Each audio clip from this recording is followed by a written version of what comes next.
Yo, what's up mga kaibigan? Nalina tayo magkwentuhan. Ayon sa senior NBA insider Mike A. Scotto ay interesado ang Los Angeles Lakers, Milwaukee Bucks, Miami Heat, Golden State Warriors at ang Cleveland Cavaliers sa former champion Kyle Kuzma.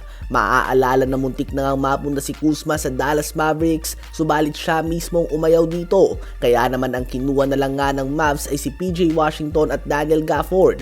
Ganun din ng Indiana Pacers bago nila makuha si Pascal Siakam sa isang big trade at iba pang mga teams. Si Kuzma ay parte nga ng Washington Wizards team na walang naipanalo na kahit isang game man lang sa buwan ng Nobyembre at may ongoing na losing streak of 14 games. So basically ay walang patutunguhan si Kuzma at ang franchise ng Wizards ngayong season unless malipat nga siya ng team. Si Kuzma ay nagtatala ng 15.8 points, 5.6 rebounds, and 1.9 assists per game on 42% shooting sa field ngayong season. Malaking decline nga yan mula sa 22.2 points, 6.6 rebounds, and 4.2 assists per game nga last season.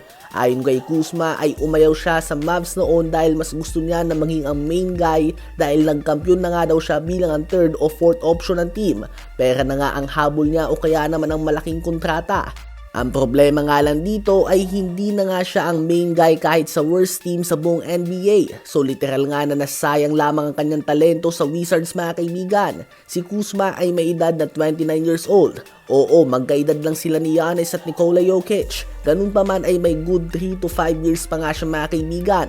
Ito nga ay kung mananatiling sa basketball ang kanyang focus. Saan team nyo ba gustong malipat si Kyle Kuzma? Ngayon ay tumungo naman tayo sa Sacramento Kings na nahihirapan na manalo ngayon. Sa kanilang last 7 games ay natalo sila sa Atlanta Hawks, Los Angeles Clippers, Brooklyn Nets at OKC Thunder. Naputol lang kanilang magkakasunod na talo nang makuha nila ang comeback win laban sa Minnesota Timberwolves. Subalit muli itong nasundan ng back-to-back loss laban sa Portland Trail Blazers at San Antonio Spurs. Ang next 3 games pa nga nila ay laban sa nag-iinit na team ng Houston Rockets, Memphis Grizzlies at San Antonio Spurs. So talagang matinding pagsubok ang pinagdadaanan ng team na ito ng Kings na puno ng talento, subalit for some odd reason ay hirap na hirap nga silang makuha ang mga panalo. Kahit na sa mga team na malaki ang agwat nila kung talento ang pag-uusapan. Sila ay may record lamang ng 9 wins and 12 losses. Sa palagay nyo ba ay ano ang mali sa Kings team na ito?